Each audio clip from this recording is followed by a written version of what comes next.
So I'm cruising around on LinkedIn this morning and I come across this post from a woman who had been posting content for the last, 6 or 7 years. I've been doing it for a long time.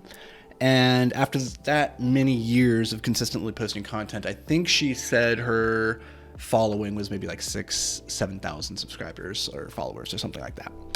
And so on the one hand, you might look at that if you're just starting off and you have like 0 followers, you want to be a content creator, you want to be, a personal brand. You might look at 6,000 to 7,000 subscribers and think, wow, that's amazing. For her, however, after that many years of posting content consistently, she did not think that was very good. Like that's not where she wanted to be. And so in October, she started taking a different approach, started being a little bit more intentional with how she was putting out content. And something kind of interesting happened. Her account sort of blew up. And over the next 45 days, she went from, I think, 6,000 or 7,000 followers to around 13,000. I think she's right at 13,000. So in the last 2 months, she has effectively not quite doubled, but nearly doubled over what she had done in the previous number of years. And so you look at that and you think, that's amazing. You're doing something right. Just keep doing that thing and you will keep growing and it's going to be fantastic. And huzzah.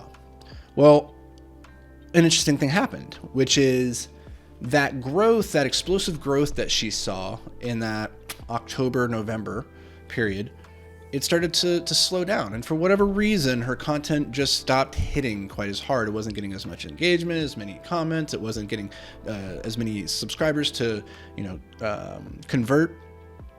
And so she posted today and she's like, what's happening? I don't understand. Did something change with the algorithm? Is anybody else experiencing this as well? And I was thinking about it. And it's just really interesting because this happens all the time. A number of things happen here. First is the algorithm didn't change. First of all, like we always think that like when we find some success, we get some traction and then it starts to slow down, we start to think, oh, the algorithm. It's not the algorithm. Let me just tell you that. We had a very similar thing happen in the last year on YouTube for us.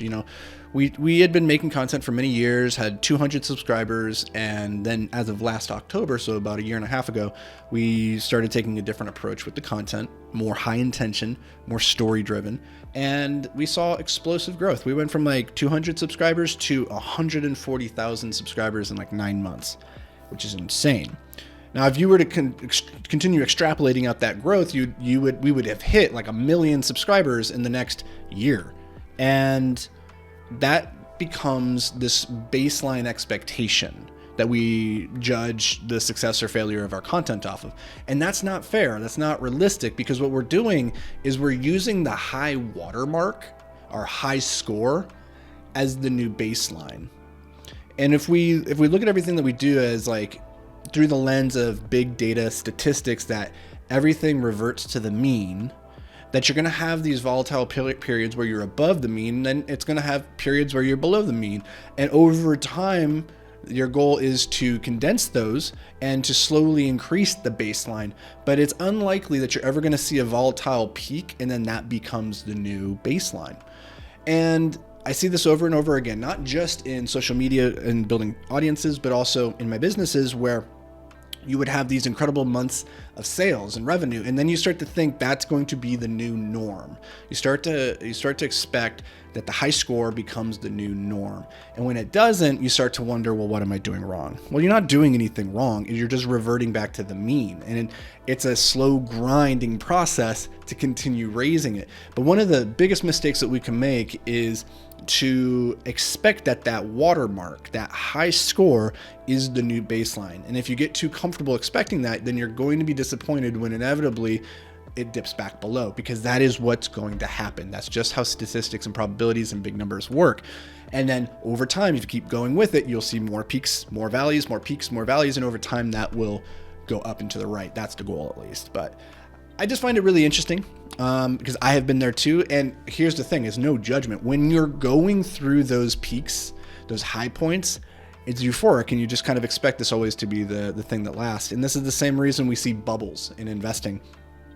People have a hard time imagining that this is ever going to end, and it becomes the new normal, the new expectation. And then when it implodes, as it will eventually do, they're taken by surprise and they think, oh, I've done something wrong. You haven't necessarily done anything wrong. You're still doing all the right things. And you just need to continue doing them on a long enough time frame.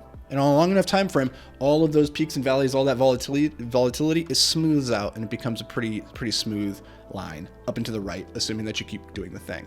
If you don't, then it's going to go down to the right, which it's not the goal. So just wanted to share that because it's a trap that I fall into myself. I get it. We're all prone to it. But hopefully by being aware of it, you can help snap yourself out of it a little bit quicker, not get so down on yourself, and just continue doing the work that needs to get done. So that's going to do it for me, guys and gals. I'll see you in the next episode. Until then, stay hyper-focused, my friends.